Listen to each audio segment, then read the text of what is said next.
नाज़रीन, नवां जतोई में बिजली लोडशेडिंग ऐं सड़ी वियल ट्रांसफार्मर तब्दील न थियण ख़िलाफ़ शहरनि जो जीअण जंजाल थी वियो आहे, जॾहिं त कारोबार खे कापारी धक लॻो आहे। पेश आहे शोबान अबड़ो जी हीअ रिपोर्ट। जी तो नाज़रीन, मां इन वक्त मौजूद आहियां नवां जतोई शहर में, जिते हथरादू लोडशेडिंग ऐं सड़ियल ट्रांसफार्मर तब्दील न थियण जे करे रवासी सख़्त मुश्किलात खे मुंहुं ॾेई रहिया आहिनि।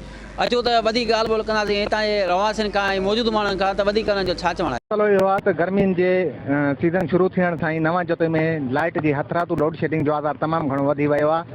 24 कलाकनि में सिर्फ़ु 4 या 5 कलाक बिजली हले थी, बाक़ी 16 कलाक बिजली बंदि आहे। ऐं जेकॾहिं बिजली अचे थी तॾहिं 5-10 मिंटनि खां पोइ वरी बंदि करे वरी खोलीनि था, वरी बंदि करे वरी खोलीनि था, जंहिं करे माण्हुनि जे इस्तेमाल जूं शयूं तक़रीबन सड़ी थियूं वञनि। मूंखे लॻे थो वापदा वारनि जी जेका न का मिली भगत आहे, अलाए छा 4 कलाक लाइट अचे थी, वरी वापसी हली थी वञे।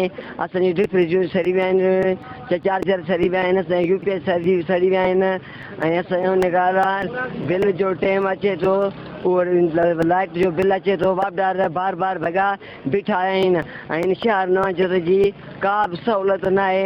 नंढा ॿार बचा कयो लाइट त बाबा आहे कान, लाइट अचे थी अधु कलाक त वल सॼो ॾींहुं घुम आहे, त हुनजे करे राति जो त अचनि था कलाक लाइ ॾियनि था त वरी सॼी राति घुम आहे। इहा महिरबानी असांखे जेतिरी थी सघे ॾियो।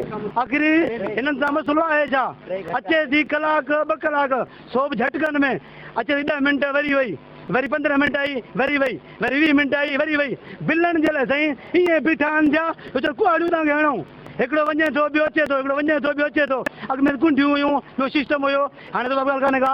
ॿियो त अचे थो ॿाहिरि को साइकिल मोटर ते धू थंभे में कंहिंजी टंग चटा, कंहिंजी बांह चटा। हिन शहर में थंभनि में राडूं हणनि न, छो नथा हणनि? असांजो मुतालबो आहे त थंभनि में राडूं लॻनि, शहर जी सफ़ाई थिए, नेकाल जो सिस्टम सही थिए, ॿियो असांखे लाइट मिले।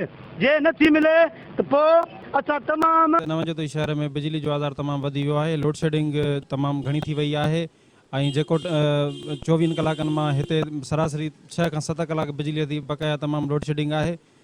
ऐं जेका अचे थी बिजली उहा बि मुसलसिल रुकी झटका आहिनि, डिम फुल वग़ैरह में उन सां तमामु घणो नुक़सानु थी रहियो आहे असां सभिनी जेको जतोई रवासियुनि जो।